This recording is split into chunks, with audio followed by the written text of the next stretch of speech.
हमारी super tasty mango ice cream जो सबको पसंद आती है और इसको बनाना बहुत ही आसान है। इसमें कुछ भी ख़ास नहीं लगता है। तो चलिए इसको बनाना शुरू करते हैं। तो मैंगो आइसक्रीम बनाने के लिए हमने लिया है वनीला का बेस। तो वनीला के जो बेस की रेसिपी है वो पहले ही मैं आप लोगों के साथ शेयर कर चुकी हूँ। साथ ही साथ हमने ये केसर वाली मैंगो ली है। तो 3 मैंगो का हमने इस तरह से पल्प निकाला है, क्योंकि हाफ लीटर जो हमने मिल्क का बेस बनाया है उसके हिसाब से हमको 3 मैंगो का जो पल्प है वो निकालना होगा। तो इस तरह से हमने पीसेस में इसको कट कर लिया है और अब इसको हम मिक्सर ग्राइंडर में डाल के अच्छी तरह से पीस लेंगे। तो बस पीसने के बाद हमें कुछ नहीं करना है। ये आइसक्रीम का जो बेस है इसको भी हमें फेंटना है। तो इसको हमने कल बना के रख लिया था और बस अब हम इसको फेंटेंगे। तो अभी पहले हमने इस तरह से मैंगो का जो पल्प है वो निकाल लिया है और अब हमें इसे फेंटना है। तो कम से कम 15 मिनट तक कंटिन्यू इसको हमें हाई फ्लेम पर बीट करना होता है। और आप क्वांटिटी देखेंगे कि अभी किस तरह से हमारी जो आइसक्रीम का बेस है वो कितनी ज़्यादा मतलब क्वांटिटी में बढ़ जाएगा। बहुत ही टेस्टी आइसक्रीम बनती है और ये जो आइसक्रीम है वो घर पे आप बनाएंगे तो आपको बहुत ज़्यादा क्वांटिटी में बन के तैयार होगी। मतलब हाफ मिल्क से ही आपकी जो आइसक्रीम है वो आपको करीब 1 किलो से भी ज़्यादा बन के तैयार होती है। और अब हम इसमें ऐड कर देंगे मिल्क पाउडर। तो वैसे तो हम बेस में ही मिल्क पाउडर ऐड करते हैं, लेकिन जब हम इस तरह से पल्प वाली जो आइसक्रीम बनाते हैं तो उसमें मिल्क पाउडर बीट करते समय ही ऐड करें। तो इससे क्या होगा कि ये जो पल्प का मतलब आप आइसक्रीम बनाएंगे और खाएंगे तो जो बर्फ़ बर्फ़ लगेगा वो नहीं लगेगा। तो बस इस तरह से हमने मैंगो का जो पल्प लिया था वो इसमें ऐड कर दिया और अब हम इसमें डाल देंगे बीट की हुई क्रीम। अगर आपके पास क्रीम नहीं है तो आप फ्रेश 2 दिन की मलाई जो होती है उसका यूज़ भी कर सकते हैं। लेकिन मलाई डालने के बाद आपको बहुत ज़्यादा बीट नहीं करना है, वरना उसमें से जो घी है वो निकल आएगा तो आइसक्रीम में खाने में अच्छा नहीं लगेगा। और अब हमने लिया है आइसक्रीम एसेंस।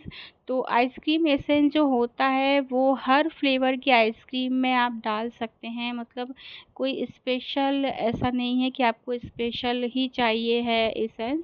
तो अगर आपको मैंगो एसेंस मिलता है तो अच्छा है, लेकिन अगर मैंगो एसेंस नहीं है तो आप एक आइसक्रीम एसेंस से ही आपका जो आइसक्रीम है उसमें बढ़िया सा टेस्ट और खुशबू आएगी। तो बस एसेंस डालने के बाद भी अब हम इसको 5 मिनट तक अच्छी तरह से बीट करेंगे। और आप देख सकते हैं कि मैंगो डालने के बाद इसमें कोई भी एक्स्ट्रा कलर ऐड करने की बिल्कुल भी ज़रूरत नहीं है।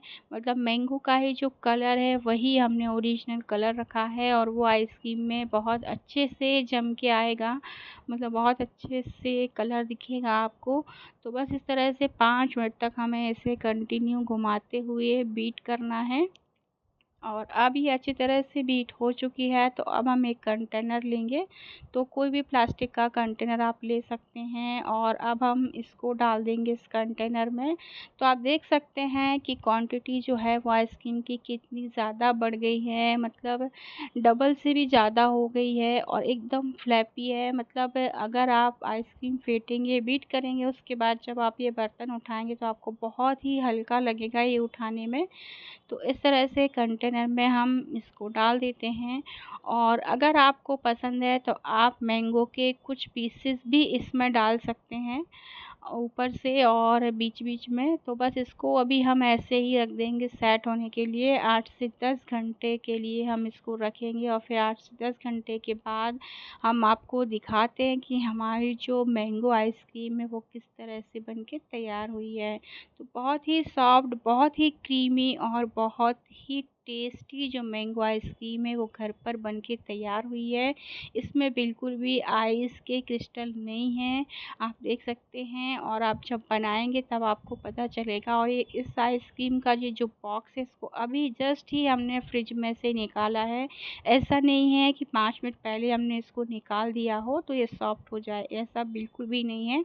बस हमने अभी निकाला है और तुरंत ही हमने इसको निकाल लिया है और इसके ऊपर हमने थोड़े से मैंगो के पीसेस डाल दिए हैं। तो आप देख सकते हैं कि हमारी जो मैंगो आइसक्रीम है वो बहुत ही अच्छे से बन के तैयार हो गई है। तो अगर आपको मेरी ये रेसिपी पसंद आती है तो प्लीज़ मेरे चैनल को लाइक करें, सब्सक्राइब करें। धन्यवाद।